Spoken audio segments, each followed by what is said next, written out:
بارک الله و برکت دهنده است الله رب العالمین که خالق همه جهانیان است. یعنی برکت مبارک را که زیر بگیریم الله است. برکت الله میته. برکت یعنی یک چیز انسان زیاد میکنه در او ثبات میته، ثبات دائمش میکنه و زیادش میکنه. این کار الله میکنه، دیگه کسی نمیتونه.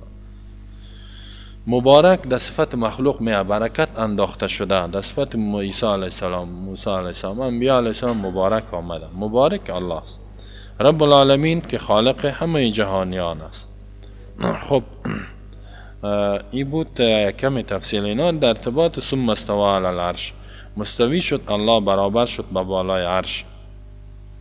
عرش قسمی که علمای سلف اتفاق دارن که با بالای فوق سماوات است، با بالای 7 آسمان است عرش الله، و ذات الله با بالای عرش است. این آیت به اعتبار معنای لغویش محکمات است، یعنی معنای لغویش معلوم است، محکم است، متشابه نیست. و به اعتبار کیفیتش متشابه است، یعنی متشابهی که معنایش حقیقیش کیفیش معلوم نیست، مشخص نیست که چه قسم. و این عقیده سلف صالحین همی بوده. جمهور سلف صالحین به صورت مطلق این عقیده را دارن که استوا معلوم، کیفیتش مجهول. استوا به معنای برابر شدن، به معنای استقرار، مستقر شده ذات الله.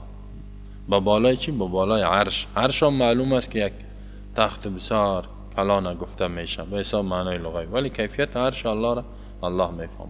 عرش مخلوق الله است و هو رب العرش العظیم.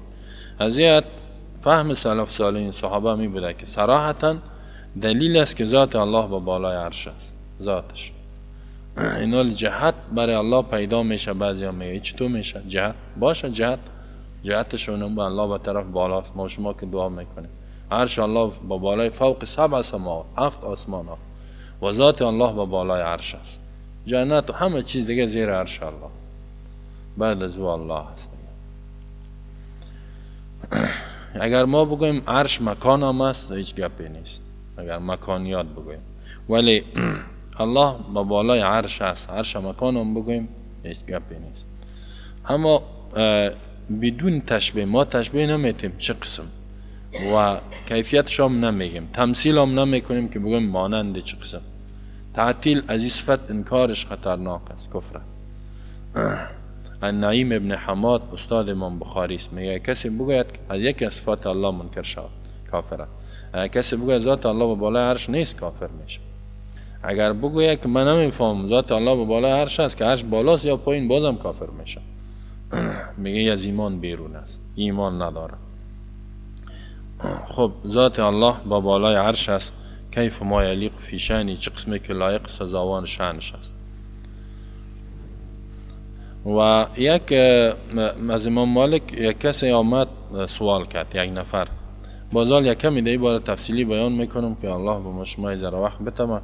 کامپیوتر رو آوردیم براتون چالان میکنم، خصوصا مذهب حنفی رو در این باره بیان میکنیم که حنفی مذهبش گرد است. خب متأخرینش میگه کسی بگه ذات الله با بالای عرش است کافر میشه اگر برش مکان و جهت ثابت کنه. ولی متقدم خود امام صاحب میگه که اگر کسی انکار بکنه که الله با بالای عرش نیست کافر میشه. اینا متأخرین امام صاحب تکفیر کرده، امام صاحب پایینا رو تکفیر کرده. نظر به عقیده اینجا گډوډي در مذهب حنفی وجود داره و می خاطر مذهب حنفی همین تابعدارایش خود امام صاحب عقیده صحیح بود، مطابق قرآن و سلف بود، در گډوډي استن. میگن ما در عقیده باز کلامی شدن و ماتوریدی شدن. در ارتباط مستوی بودن با بالای عرش گفتیم مردم بسیار نظریات مختلف دارن، ولی یک گپ بعضی سلفی تو میگن مفوضه، کسی را میگن مفوضه اهل تفویض، کسایی است که میگن امی خود استوا هم به اعتبار لغت هم مجهول است، معنایش معلوم نیست، معنای لغویش هم استوا چه معنا. مثل که می ید و وجه و نفس الله داره ولی نمیفهم که ید چه معنا، نفس چه معنا، وجه چه معنا، قدم الله برای خود ثابت کرده، ایره نمیفهمه. این قسم نه، این مخالف عقیده سلف است. اونا میگن کیفیت هم مجهول است، این معنای لغوی که ید وجه نفس ایش هم مجهول است، اردوش، ولی صحیح نه. بلکه عقیده سلف صالحین صحابه ای بوده که باز خصوصا حنفی‌ها میتون میکنن که یک نظر دیگه می است که میگه یدا ما نمیفهمیم، یدا دست گفته نمیتونیم. نه چرا نمیتونیم؟ عقیده صحابه همی بود، مثل که این پیشتر می روایت براتون بیان کردم پیش امام مالک که امام اهل مدینه است، امام دار هجرت میگن، سرزمین هجرت. یک کسی آمد سوال کرد از امام مالک، بیخی روایتش مشهور است، کل کتابایی را میاره، گفت که کیف الاستوا یا امام، چه قسم است استوا؟ همین که کیفیتش پرسان کرد که الله مستوی است، مستقر است به بالای عرش، برابر است. چه قسم برابر شده، چه قسم مستقر شده؟ که امیر پرسان کرد. گفت امام مالک از بدنش عرق جاری شد، سر خود پایین کرد، بعد از سر خود بالا، چه لحظه سکوت. بعد از اون گفت که والکیف غیر معلوم، کیفیت گفت معلوم نیست. والاستوا غیر مجهول، استوا مجهول هم نیست. خود استوا گفت معلومت. والایمان بهی واجب، گفت ایمان بهی واجب است که ایمان بیاری که ذات الله مستوی است، مستقر است به بالای عرش. و سوال عنه بدعتون، گفت سوال کردنی که کیف چه قسم است بدعت است. قسم کیفیت ذات الله را ما و شما نمیفهمیم، نه چگونگی شده کلگی اعتراف میکنن. لا يتصور، حتی این مناطق و فلاسفه میگن تصور نمیشه، یعنی کنح و حقیقتش که الله هست چه قسم است نمیفهمیم، به خاطر که الله مثال نداره. الله در قرآن میفرماید لیس کمثله شیء، هیچ چیز هم مانندش نیست، نه مثل ذاتش نه مثل صفاتش. و هو السمیع العلیم. ولم یکن له کفوا احد، نیست از برای الله کفوا هم مانند احد، هیچ کسی هم مانندش نیست. الله یک ذات بی مثال است. اگر مثال می داشت ما می گفتیم که اینی طور است، مثل آفتاب، مثل مهتاب، مثل آسمان، مثل زمین، مثل انسان، مثل حیوان. ولی الله مثال نداره، یک ذات بی مثال است، ذاتی است که هم مانند نداره، ند و مقابل نداره که ما بگیم اینی قسم. بعد از او را گفت سوال از این بدعت است، یعنی صحابه سوال نکرده بود، تو که سوال میکنید و این بدعت شد. بعد از گفت اینی لا ظنک انک ضال، ما گمان میکنم که تو گمراه هستی. گفت اخرجوا هذا الشخص، گفت این انسان از جا بکشین. بعد از او را کشیدن که چرا سوال کردی؟ از کیفیتش سوال کرد. یعنی سعی کنین که عقیده صحابه برای امام مالک رسیده بود درباره ازی بود که استوا برابر شدن. مثل در قرآن آمدگی است وقتی که لتستووا علی ظهوری، وقتی که شما سر امی اسب و خر سوار میشین و فتقولوا بگین سبحان الذي سخر لنا هذا وما كنا له مقرنين وانا الى ربنا لمنقلبون. استوا یعنی برابر میشین، سوار میشین، سرش برابر میشین به بالاش. این معنای لغویش معلومه. ولی الله چه قسم به بالای عرش برابر شده و مستقر شده است؟ این ذات الله به بالای عرش است. ولی دیگه آیات میاد و هو معکم، الله به همراه شماست اینما کنتم. باز اینجا کلگی عقیده اکثر صحابه می بود که الله به همراه شماست، علما قدرتا، علم و قدرتش هر جای، ذاتش به بالای عرش. اگر کسی بگوید که مثلا اکثر حنفی ها را که بگوید که الله در کجاست، اونا میگویند که الله را ما چیزش نمیفهمیم، مکان نداره، میگه الله مکان است. الله میگه مکانش معلوم نیست، مشخص نیست که در کجا. باز اگر بگویی که در این مسجد است، میگه بله. در افغانستان است، میگه بله. در روسیه است، میگه بله. اگر بگویی که در امریکا است، میگه بله. خیلی مکان نیست است، خب هزار مکان برای ثابت کردی. در امریکا است، در مسجد است، در هر جای است، ولی با بالای عرش است، میگه نه. میگه کسی بگوید حتی یک روز من در یک هتل رفتم، یک حنفی جاهل بود، میگفت اگر مرا گفت که تو از کجا هستی، من جای ما گفتم از فلانا جا. گفت خب او هم از این منطقه ما بود، از این ولایتی که من هستم. گفت اوجا بعضی وهابی ها هست، گفت تو از همون جمله خو نیستی. من گفتم وهابی چه معنی؟ گفت به خدا جسم قائل هستن، برای خدا، برای الله. گفتم چه قسم جسم قائل هست؟ گفت میگن که الله با بالای عرش است. گفتم خب تو چی میگی؟ گفت کسی این گپ بگوید او کافر میشه. گفتم الله خو میگه که الله در قرآن در چندین جایا میگه که ما با بالای عرش هستم. الله در قرآن خودش بیان کرده. مثلا یک چند آیات ها را زمین باره سعی کنین، یک سورت یونس سعی کنین آیت 3 را که الله در دیگه جا هم اینجا که میگه ثم استوى علی العرش، در سورت یونس هم الله میفرماید که ما با بالای عرش هستم. آیت 3 سعی کنین، سپاره 11 است. آیت 3 ان ربکم الله الذی خلق السماوات والارض فی 6 ایام ثم استوى علی العرش. این آیت رب شما آن ذاتی است که آسمان ها و زمین پیدا کرد در 6 روز، بعد از اون مستوی برابر شد با بالای عرش. یدبر الامر، تنظیم میکند نظام کائنات را. ما من شفیع الا من بعد اذنی، هیچ کسی شفاعت کردن نمیتونه مگر بعد از اجازه الله. ذالکم الله ربکم فاعبدوه، اینمی رب شماست به می صفتی که بیان شد عبادت از را کنین. افلا تذکرون. دیدین در آیت 3 الله می ثم استوى علی العرش. و همین قسم در سورت رعد بعد از سورت یوسف است. بعد از سورت یوسف آیت 3 الله بیان میکنه، در آیت 2 بیان میکنه. الله الذي رفع السماوات، سپاره 13 است. الله الذي رفع السماوات بغیر عمد ترونها ثم استوى على العرش. الله آن ذاتی است که آسمان ها را بلند کرد بدون ستونی که او را ببینین شما. یعنی ستونایی که ببینین وجود نداره. هرچی خود ستون است، امروز ساینسدانا میگن قوه جاذبه، میگه بله همین قوه جاذبه است، میگه هر سیاره را در مکان خود نگاه کرده. امروز کشف کردن. خب من امروز به خیال براتون گفتم که زمین در این مداری که میگه است یک قوه جاذبه دارد با نظام شمسی و اونمو ای را کشف گرفته است، نه ایسو میره نه اوسو میره. اگر او قوه جاذبه نمی بود میگه زمین از این مدار خود خطا بخورد، به منفی 170 درجه هوایش میاد. منفی 170 درجه میاد. سردی در کابل منفی 10 الا شود، نه منفی 50 سعی کنی او در یکم جایی که منفی 50 یخبندان مطلق میشه. منفی 70 منفی 170 امکان زندگی نیست. بعد از اون گفت اگر انسان ها را برش اختیار داده میشد که زمین در این مدار نگاه کنن، اگر قوه جاذبه که الله ایجاد کرده این نمی بود، همین قانون جذب نمی بود، باز گفت 1000 میلیارد کیبل به کار بود که را با آفتاب محکم بکند زمین. 1000 میلیارد، 1 میلیاردش 1000 میلیون، 1000 میلیارد کیبل، هر کیبل هم 5 متر قطرش باشه، 5 متر یا نویس و درازی و بر و عمقش. 1000 میلیارد تازی به کار بود کجا استادش کنه. ولی الله گفت را با ستونای نامرئی قدرت خود الله نگاه کرده است.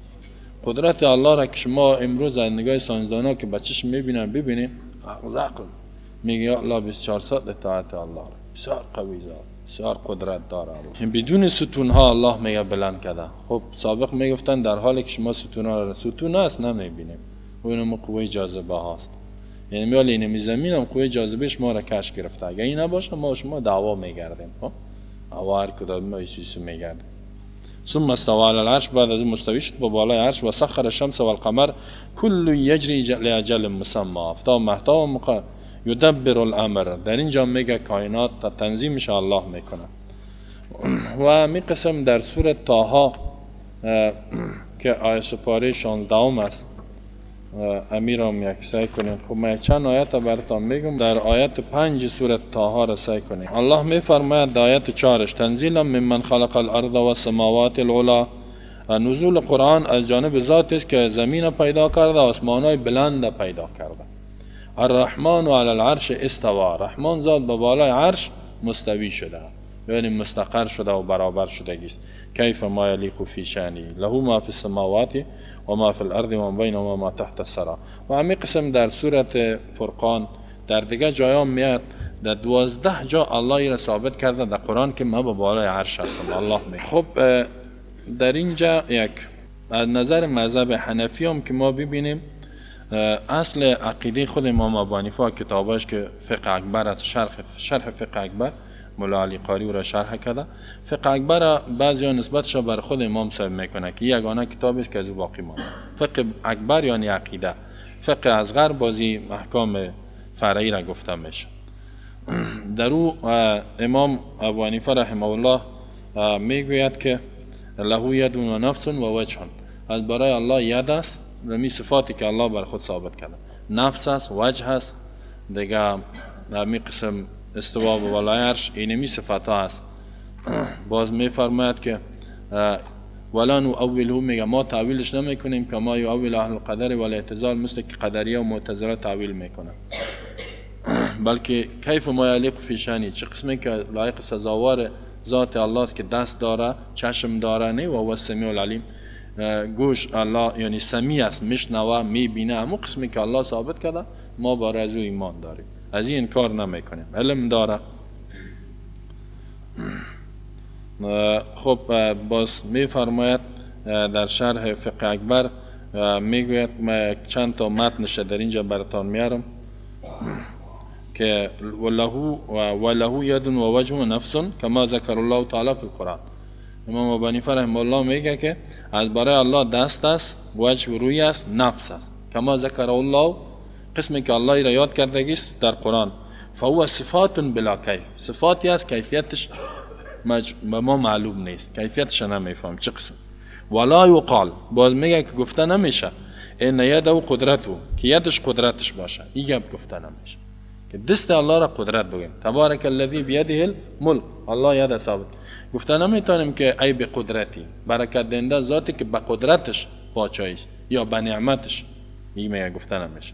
او نعمتو گفته نمیشه، میگه جایز نیست که گفته شود که هدف ید قدرت و نعمت باشه، مثل که معتزله تعبیر کرده. چرا؟ میگه لان فی ابطال صفت، زیرا در تعویل صفت الله را خو باطل کردی.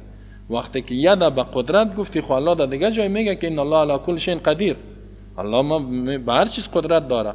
خو از صفت یدش باز منکر شدی دیگه. او صاف همون صفت ید که الله بر خود دست ثابت کرده، از این خو انکار کردی، باز ابطالش کردی، باطل شدی صفت. اینا کسایی که صفت دست الله انکار میکنن به خود تشبیه میتن. این تو میکنن اگر ما بگویم ید دست، اینی دست ثابت میشه، دست میتونه خدا نه، این دست خو این تو میکنه، این خو گوشت است، این خو استخوان است، این خو پوست است، این خونه. الله خو از این دست پاک است، این قسم خو الله دست نداره که نداره، این دست نداره. ای بدبخت، حال تو چرا این تو میکنی که ید الله ید داره؟ کیف ما یلیق فی شأنه، مثل تو نیست، لیس کمثله شیء، هیچ چیز هم مانندش نیست. تو خو الله را به خود تشبیه دادی.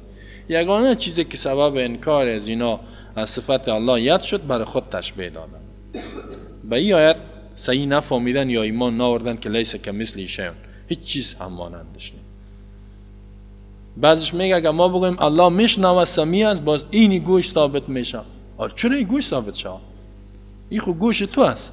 بعضش میگه اگر ما بگویم الله میبینه، اینی چشم ثابت میشه. چرا اینی چه ثابت شه؟ باز اگر بگویش خیلی کلام گپ میزنه، میگه خیلی چه قسم میگه کیف ما یلیق فی شأنه، چه قسمی که سزاوار شان شه. خیلی اگر تشبیه به خود بدی، خیلی بگو که اگر ما بگویم گپ میزنه، از تکلم و کلامش هم انکار کن، بگو که اینی زبان ثابت میشه. دی خیلی در زبانه، چرا در زبانت نمیزنی؟ یک تامی کسی که از قرآن باشه، یک گمراه بود، در تلویزیون گپ میزد. خب میگه الله سمیع البصیر، سمیع که بشنوه نیست، بصیر که ببینه نه. میگه الله نمیبینه، تو میگه الله نمیشنوه. میگه هدف که در قرآن آمده سمیع به معنای علم به مسموعات، الله عالم است به چیزایی که شنیده میشه، علم داره، نه که بشنوه.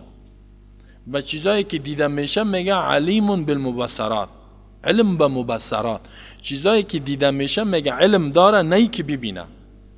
خود الله میگه نمیبینه، اما علم به دیدنی ها داره، علم به شنیدنی ها داره.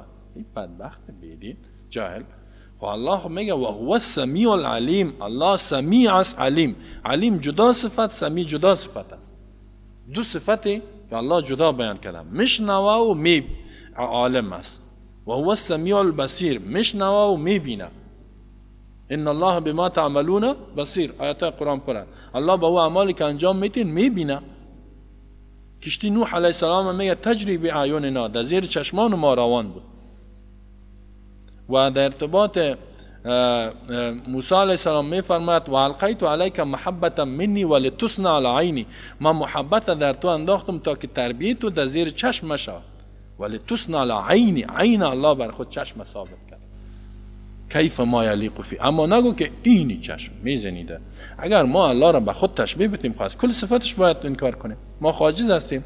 ما شما خو الله حیات داره، میگه صفات ذاتیش حیات، قدرت، میره میگه. خیلی بگو چه قسم حیات داره؟ اگر بگویم حیات به خود نه، حیات الله را ایتو کنیم نه. مثل که میگن سمیع در گوش میزنه، بصیر در چشم میزنه. اگر بگویم که حیات ایتو کنیم، خب ما 100 سال پیش نبودیم حیات نه. بعد از این آمدیم، حیات ما چی است؟ هر آن در حادثه بیاد میموریم نه. یک مرمی بیر گوش ما خورد خلاص هستیم. چند وقت بعد هم میمریم. حیات ما خو ناقص است. اینا اگر الله را به خود حیاتش هم تشبیه بدیم، خیلی انکار بگو حیات نداره، به خاطر حیات خو روح انداخته میشه. الله خیر روح پاک است، از این پاک است، بگو خیر حیات خو توسط روح میانه دما. خیر بگو الله از روح پاک است، بنان حیات هم نداره. خیر بگو که الله حیات نداره، یا بگو کافر میشه. این قبول داره. میانه کیف ما یلیق فی شأن، چه قسمی که سزاوار شأنش است. قدرت، اگر قدرت الله را به خود تشبیه بدیم، قدرت ما خود چندان قدرت نداریم. قبلا هم نداشتیم، حالی هم بسیار کم هم مردیم بیخیج میشیم، بی قدرت میشیم، خودش اردادم نمیتونیم. اینا الله قدرت داره. این الله علی کل شیء قدیر، هر چیز قدرت داره. ما به اندازه انسانیت خود داریم قدرت. علم، اگه علم الله رو به خود تشبیه بدیم خیلی انکار بکنه. علم ما چی بود؟ طفل بودیم میفهمیدیم چیزی را؟ نه، حالی هم بسیار کم میفهمیم. بعدا هم که ریسفید شدیم می چیزی را نمیفهمیم. پیر که شدیم بازم نمیفهمیم. حالی هم علم ما محدوده. الله علم هم داره کیف ما یلیق فی شأن.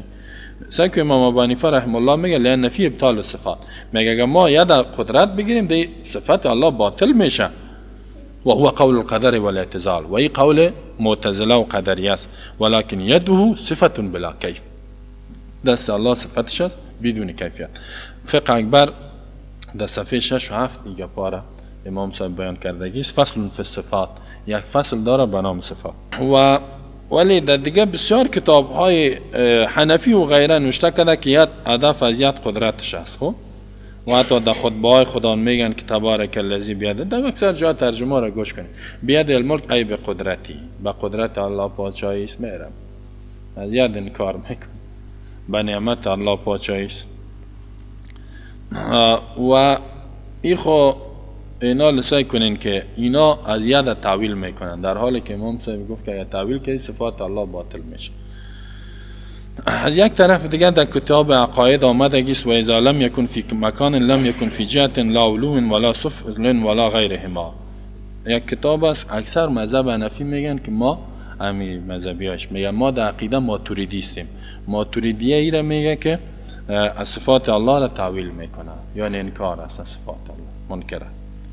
میگه این صفاتایی که میگن نیست. این تو میگن که شرح عقاید نصفی در صفحه 33 شرح المقاصد در جلد 2 صفحه 66 آمده. این کتابای بزرگ حنفی است که بگوین در عقیده چیستی. میگه عقاید ما نصفی است. نه شرح عقاید نصفیه، شرح المقاصد دیگه ابو امام الهدا ابو منصور ماتوریدی امام هدایت. در عقیده ما در مذهب از اوستیم. خب در فقه چیستی؟ حنفی استم. در عقیده میگه ماتوریدی استم. او باز چی میگه در کتابای عقایدی که به مذهب ماتوریدی است؟ میگه اذا لم یکن فی مکان، الله وقتی که در مکان نبود اینا از مکان انکار میکنه. این در مکان نیست. عرش اگه بگیم به بالا عرش عرض میگه، اگه بگیم الله به بالا عرش است مکان ثابت میشه. الله به بالا عرش نیست.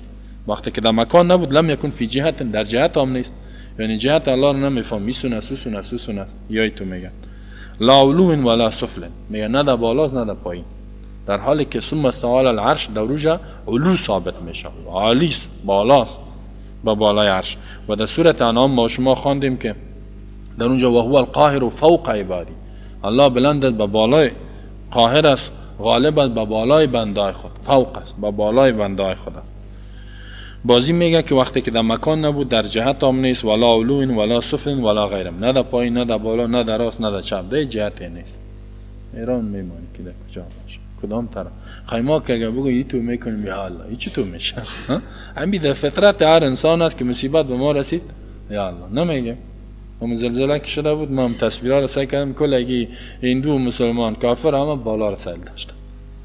میفهمن یعنی همین فطرت انسانی است که الله در بالاست. سر گاو سگم ظلم کنی گفتی از این بالا رو سعی میکنه، میفهمه که همین ذات جهتش با بالاست. بعضش میگه که نکنین که به خاطر که او بالا باید برای الله جهت ثابت میکنه. این از فطرت مردم عمل میکنه این بدبختا. ولی ابن نجیم حنفی چی میگوید؟ خو میگه که وصف الله تعالی به حضرت زوجتی. ابن نجیم حنفی یک کتاب با نام الاشباح و النظائر داره، در کتاب سیر باب الرده صفحه 160. ما امشب را بسیار تحقیق کردیم، سعی کردیم کاش که ذره وقت زیاد می بود. خب خب خیلی را ادامه میتیم. خب بسیار یک بحث جالب است، را گوش کنید. در اونجا میگه وصف الله تعالی، یک آدم صفت کرد، بیان کرد الله را به حضرت زوجتی در پیشروی همسرش. فقالت، گفت کنت ظننت ان الله فی السماء.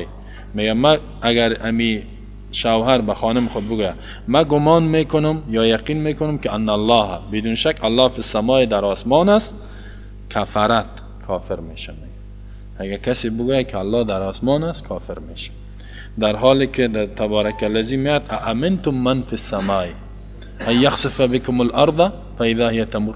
آیا شما به امن میشن از ذاتی که فی السماء به بالای آسمانه. در فی السماء را کلگی میگه علی السماء به بالای آسمان. آیا شما به امن میشه من از ذات فی السماء که در آسمان هاست؟ ان یخسف بكم الارض فاذا هي تمور ام امنتم من فی السماء ان یرسل علیکم حاصبا فستعلمون کیف نذیر. این میگه که کسی گفت که من گمان میکنم الله در آسمان است کافر میشه، در حالی که عرش با بالای آسمان است. خب با گمان عزیز که کسی بگه الله با بالای عرش است کافر میشه. خب اینا سعی کنین. و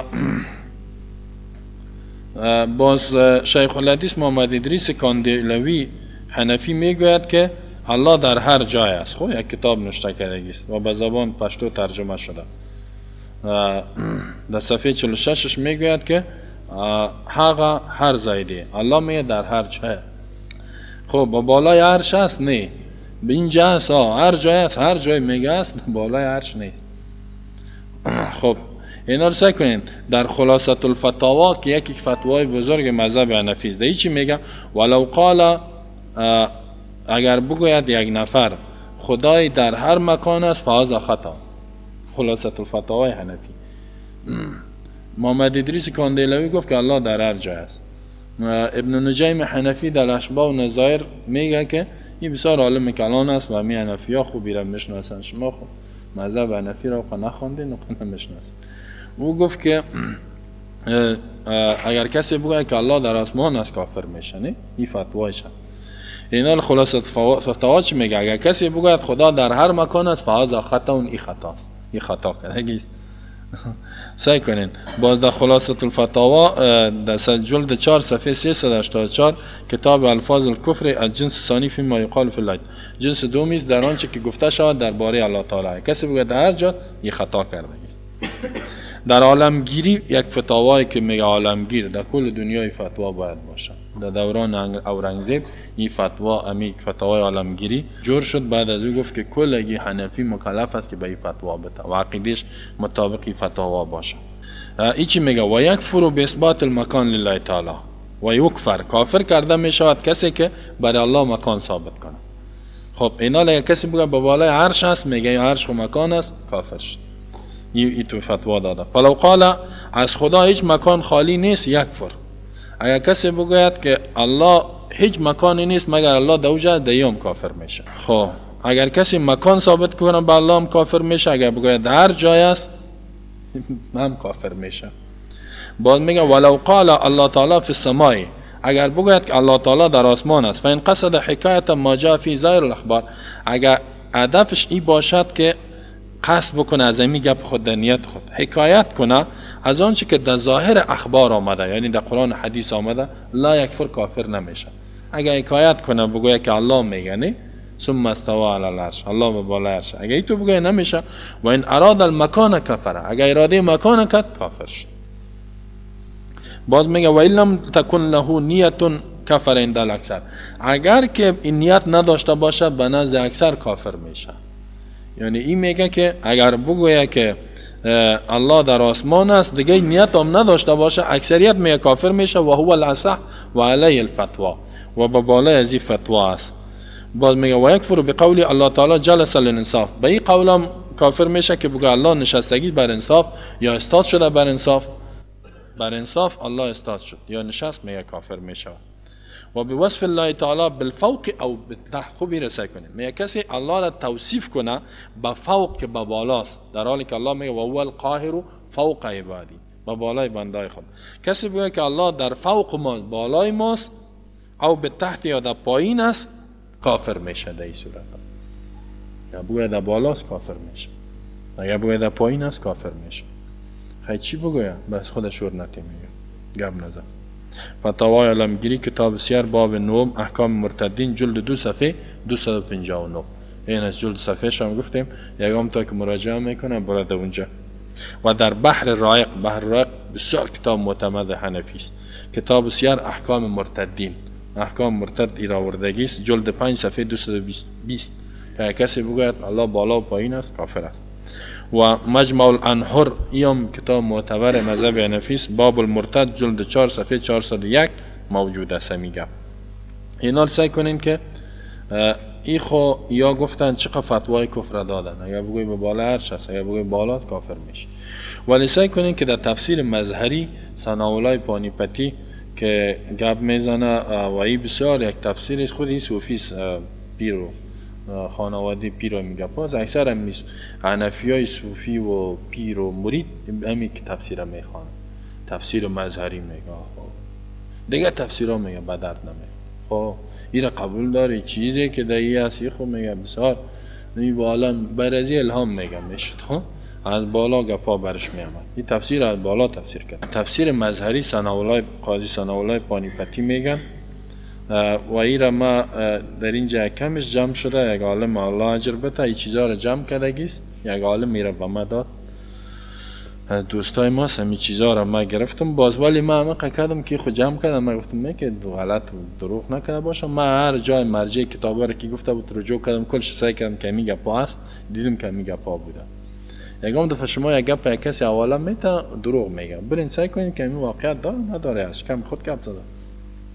در اینجا سعی کنین تفسیر مظهری چی میگه، بزرگترین تفسیر حنفی میگه قال ابو حنیفه، می فرماید امام ابو حنیفه ان الله فی السماء دون الارض، الله در آسمان است نه در زمین. فتاوای علمگیری چی گفت؟ کسی بگه الله در آسمان است کافر میشنه. این میگه امام ابو حنیفه میگه که الله در آسمان است نه در زمین. اینا نظر با فتاوای علمگیری امام ابو حنیفه را تکفیر کرده است. خب اینا رو سعی کنین، متأخرین آمد متقدمین تکفیر کرد، متقدمین پایینه. این یک سوال کرده یک عالم میگه سوالات لا جواب است که مذهب حنفی چی را جواب دادن نمیتونه، بیا جواب بگو. فتاوای علمگیری گفت اگه کسی بگه که الله در آسمان است کافر میشه، ولی امام ابو حنیفه چی میگه؟ الله در آسمان است نه در زمین. رواه البیهقی، میگه امام بیهقی روایت کرد و روی عنه روایت شد از امام ابو حنیفه من قال لا اعرف ربی سبحانه فی السماء ام فی الارض فقد کفر. سعی کنید میگه اگه کسی بگوید که من نمیشناسم رب خدا که در آسمان است یا در زمین، فقط کفر بدون شک کافر میشود. چرا کافر میشد؟ لان الله یقول الرحمن علی العرش استوى، زیرا الله میگوید که رحمان ذات به بالای عرش مستوی شده و برابر شده. رحمان به بالای عرش، عرش خو در آسمان هاست، باز خودش میگه و عرشه فوق سماواتی. میگه امام ابو حنیفه رحمه الله میگه که عرشش به بالای 7 آسمان است. اینا اگه تو گفتی من نمیفهم که الله به بالاست یا پایین، کافر شدی، به خاطر که الله میگه ما بالای عرش هستم، عرش به بالای فوق 7 سماوات است. و روی عنه روایت شده از امام ابو حنیفه، خود همین تفسیر مظهری قاضی ثناءالله میگه انه قال که امام ابو حنیفه گفت من انکر الله فی السماء فقط کفر، کسی که انکار بکند که الله در آسمان است بدون شک کافر شده. امام ابو حنیفه پایینا را کلش چی کرد؟ تکفیر کرد. اینی عقیده امام ابو حنیفه بود. و می خاطریان میگن ما در عقیده حنفی نیستیم، بی دین بدبخت. چیستی؟ ماتوریدی هستم. ماتوریدی کسی یک عالم قرن 4 5 6 تیر شده کیست. ابو منصور ماتوریدی. ها این گپ کی میگه؟ تفسیر مظهری شیخ ثناءالله پانیپتی حنفی جلد 3 صفحه 397 در زیر آیت 3 این گپ گفتگی است. خب ما اینا لمیرا ای خو گفت کم آوردم، ما می از خود شیخ ثناءالله پانیپتی را گپش تفسیرش اینجا آوردیم، برتانه نکشیدمش. سعی کنیم ما از خود تفسیرش گپ میزنم که در کتاب ما در جلد 5 صفحه 6 است. در امی آیت که ثم استوى على العرش ان ربكم الله الذي خلق السماوات والارض في 6 ايام ثم استوى على العرش، در زیر ازی خودش گپ میزنه. چی میگه؟ میگه إن ربكم الله التي وصول الممكنات في 6 أيام من أيام الدنيا. الله در 6 روز روزای دنیا را پیدا کرد. ولو شاء الله خلقهن في لمحه. اگر الله میخواد در یک لمحه در یک فرمان هم میتونست پیدا کنه. و انما فعل ذلك لتعلیم خلق التثبت. الله این کار کرد به خاطر که بر مردم تثبت نشان بده به مخلوقات خود که آهسته آهسته کارا را بکنن. ثم استوى على العرش. باز میگه اجمع اهل السنه من الخلف والسلف. اهل سنت از خلف و سلف اجماع کرده که ان الله تعالی منزه عن صفات الاجسام. الله از صفات جسم دیگر جسم مخلوق است منزه است پاک است. و صفات الحدوث که از صفاتی که نو پیدا شده از این پاک است. بعد از این میگوید که فقد مر البحث علیه فی سوره آل عمران میتیر شد. فقالوا معنا استوى الله علی العرش یا استولا. میگه بعضیا گفتن معنای استوا استولا یعنی غلبه کرد به بالای عرش. الذي هو اعظم المخلوقات. بزرگترین مخلوقات الله عرش است. و محدد الجهات و تحدید شدگی به جهات. بازی میگه وذا یستلزم استیلاء تعالی علی جمیع الخلائق. این مستلزم عزیز که الله غالب شدگی به بالای تمام مخلوقاتش. بازی میگه و اسند البغوی و تأویل الاستواء بالاستیلاء الى المعتزله. میگه امام بغوی در تفسیر بغوی یک چیز داره و شارح کتاب مشکات هم نوشته کردگی است امام بغوی. میگه که نسبت دادگی است امام بغوی تعویل کردن یعنی تفسیر استوا را به استیلا که ما بگویم غلبه کردگی است الی المعتزله که این نظر معتزلیات کسی که بگوید الله غلبه کردگی است. و کلام السلف الصالح یعبى عن سبیل التاویل. کلام سلف صالح صحابه و تابعین میگه این انکار میکنه از سبیل تعویل که تعویلات ما از پیش خود بکنیم. بل المختار عندهم الایمان بتلك الآیه. مختار پیش سلف صحابه ای بود آنچه که اختیار کرده بودند ایمان به می آیات و تفویض علمش الی الله. علمش به الله بسپار. ایمان بیار که الله با بالای عرش است ولی چه قسم است او را الله می فرماید. و تحاشی عند البحث. بحث در این نکو چه قسم است کیفیتش پرسان نکو.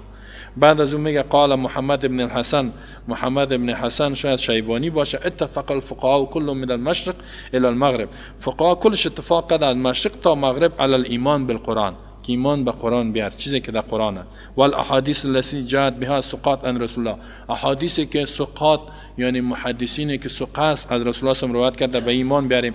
در چی؟ فی صفت رب.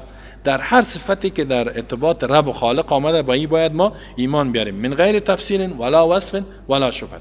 نه تفسیر کنیم از پیش خود نه توصیف و نه مشابه بسازیم. فمن فسر شیئا من ذلك فقط خرج مما كان علی النبی. اگر تفسیر از پیش خود کسی بکند که چه قسم کیفیتش است الله با بالای هر چه قسم ید و وجه و نفس دارد میگه از اون چیزی که رسول الله هم بیان کرده این بیرون شد و فارق الجماعت. از جماعت بیرون شد. بعد از خود از این تفسیر مظهری میگه که وقال مالک ابن انس الکیف غیر معقول. امام مالک میگه گفت که کیفیتش معقول نیست استوا مجهول نیست سوال از این بدعت است. فبناء على هذا السبيل نقل عن السلف القول باستواء تعالی علی العرش.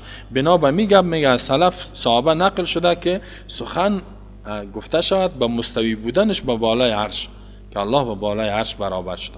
مع قول بالتنزیه صرف. با امرای ازی که الله منزه است از کیفیت. قال ابو حنیفه ان الله فی السماء دون الارض. بعد از خودش میگه که امام ابو حنیفه میگه که الله در آسمان نه در زمین. و روی عنه من قال میرواد شده از اینکه کسی بگه لا اعلم ربی فی السماء ام فی الارض فقط کفر. اگر بگه که نمیفهمم یا لا اعرف الله در آسمان است یا زمین است کافر میشه. چرا؟ لان الله یقول ان الرحمن على العرش استوى. زیرا الله میگه که رحمان ذات به بالای عرش و عرش فوق سماواته. عرشش به بالای آسمان است. بعد از امام شافعی روایت میکنه و قال شافعی ان الله علی عرشی. امام شافعی میگه که الله به بالای عرش است. فی سمائه در آسمانش. یقرب من خلقی بسیار به مخلوقش نزدیک آمد. ذاتش به بالای عرش است. لیکن الله میفرماید که و نحن اقرب الیه من حبل الورید. ما به انسان از شاره گردنش هم که نزدیک هستیم. با وجودی که الله به بالای عرش است به مخلوق بسیار نزدیک است. کیف شاء چه قسمی که بخواد و انزل کیف شاء. میگه چه قسمی که بخواد نزدیک هم میشه پایین هم میشه چه قسمی که بخواد. و حدیث صحیح است که در سیوم مثل وقتی که دنیا چیز میشه سیوم مثل شب میشه الله پایین میشه در آسمان دنیا.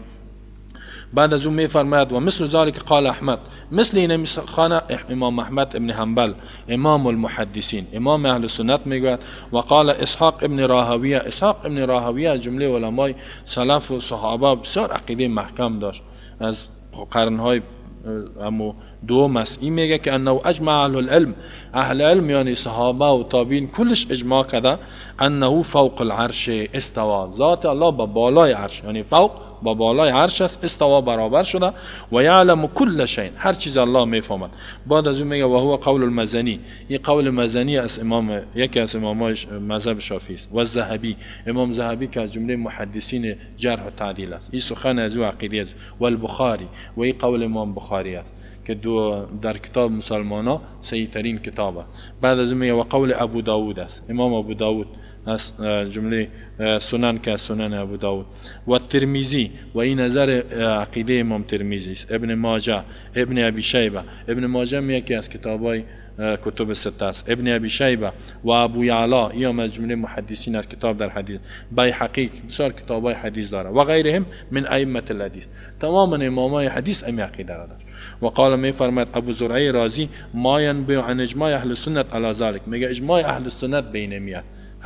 و قال میگوید عثمان ابن سعید دارمی الحافظ، این سعید دارمی که یک کتاب حدیث ایام داره، اتفقت الکلمه بین المسلمین، تماما مسلمانان صحابه تابعین مجتهدین امامای چارگانه اتفاق دارن ان الله فوق عرشی، الله با بالای عرش است و فوق سماواتی، با بالای آسمان هاست، چون که عرش الله با بالای آسمان هاست. قال سهل ابن عبدالله تستوری میگه لا يجوز للمؤمن ان يقول كيف الاستواء، برای مؤمن جایز نیست که بگه استوا چه قسم است. لمن خلق الاستواء، برای کسی که استوا را خلق کردگی است. ولنا علیه الرضا و التسلیم، ما تسلیم هستیم، راضی هستیم. چرا؟ لقول النبی صلی الله علیه و آله انه تعالی العرش، به خاطر که رسول الله میگه که الله با بالای عرش. محمد ابن جریر طبری میگه حسب امرئ ان یعلم، میگه کفایت میکنه به یک شخص که بدانه ان ربه الذی علی العرش استوا، رب الله رب انسان با بالای عرش است، استوا مستوی شدگی است. فمن یجاوز ذلك فقد خاب و خسر، کسی که از این تیر شد بگه با بالای عرش نیست، این ناامید شد، هلاک شد، برباد شد، تاوانی شد. و قال ابن خزیمه، صحیح ابن خزیمه یک محدث از کتاب داره، کتاب حدیث، من لم یقر، کسی که اقرار نکنه ان الله علی عرش استوا، الله با بالای عرشش برابر شده، اقرار نکنه، فوق سبع سماواتی، با بالای 7 آسمانش است، باین من خلقی، از مخلوقش جدا است، فقط کفره، بدون شک کافر میشد. فیستتاب، باید می قبول از این توبه خواسته شود. اگر میگه الله با بالای عرش نیست، بگه نه، میگه توبه کن، اگر نکرد گردنش بزن. فاین تاب، میگه توبه کرد خوب، و الا ضربت عنقه، خودش میگه گردنش زده میشه، شمشیر بکش ده گردنش. اینا مرا و آدم گفت چی میگن؟ الله با بالای عرش است، و بیا میگن با بالای عرش است. بی عقل جاهل، این کو عقیده کل صحابه بود. اگر تو میگی نیست، گردنت بزدن است، ایمان نداری. و امام بخاری استادش تکفیر کرده می تو آدم ها، میگه کسی بگه الله با بالای عرش نیست کافره. خود امام ابو حنیفه رحمه الله تکفیرش کرده یا نه؟ گفت اگر کسی بگه الله با بالایش نیست کافر میشه. و قال الطحاوی، امام طحاوی حنفی میگوید العرش و الکرسی کما بین فی کتاب، این طحاوی که ما و شما با شرح عقیده طحاویه را میخوانیم، او میگه که عرش و کرسی مثل که الله در کتاب خود بیان کرده، و هو مستغن عن العرش، الله بے پرواز از عرش است و محیط به کل شیء است و فوق و بالای عرش است. خود امام طحاوی حنفی میگه که الله با بالای عرش. شیخ ابو حسن اشعری بصری متکلم در کتاب اختلاف مصلین و مقالات الاسلامیین میگوید که مقاله اهل سنت ایتو میگوید که و اصحاب الحدیث جملتی قولهم اقرار بالله، اقرار بکنند بالله، به ملائکهش، به کتابا، به رسولا و بما جاء عن الله و ما رواه الثقات و ان الله علی عرشی، این که الله با بالای عرش است. خود امام ابو حسن اشعری که بعضی شافعی‌ها میگن اینا اشعری هستند، کما قال الرحمن علی العرش استوا، الله با بالایش مستوی شده. وله یدان بلا کیف، الله دو دست داره بلا کیف. قال خلقت بیدی و قال ابو نعیم، امیتو میگن اهل سنت اجماع دارن که الله با بالای عرش است و چه قسمی که صفات الله داره و نمو قسم است. خب و وقت ما و شما پوره شد. این کلش گپ کی است؟ ثناءالله پانیپتی باز از اینجا صوفیان آورده و شیخ عبدالقادر جیلانی میگه می تو میگه پیران پیر هم بسیار صوفیا را میاره که همی عقیده شان بود و ما میگه همی عقیده ماست. اینا سعی کنین که فتاوای عالمگیری میگه که کسی بگه الله و بالا عرش است کافر میشه، بگه با بالاست فوق است. اینا سعی کنین در مذهب حنفی توی اگر بدی شد. خلاصش متأخرین متقدمین تکفیر کرد، متقدمین متأخرین. حنفی ایران میمونه در کجا برم گپ ازوره بگم ولی را گم کردیم نه. هفت ملا میگه هفت گپ میزنه، ما گپ کدامش بگیریم و بعد گپ کدامش که مطابق قرآن است، حدیث است و عقیده صحابه است. حالا آسان ببین عقیده صحابه چی بود، قرآن چی میگه، حدیث چی میگه، را گم نکن. اگر تو با قرآن رجوع کنی بس گم نمیکنی را. دیگه الله به ما شما توفیق بده که عقیده را باید بفهمیم و داشته باشیم.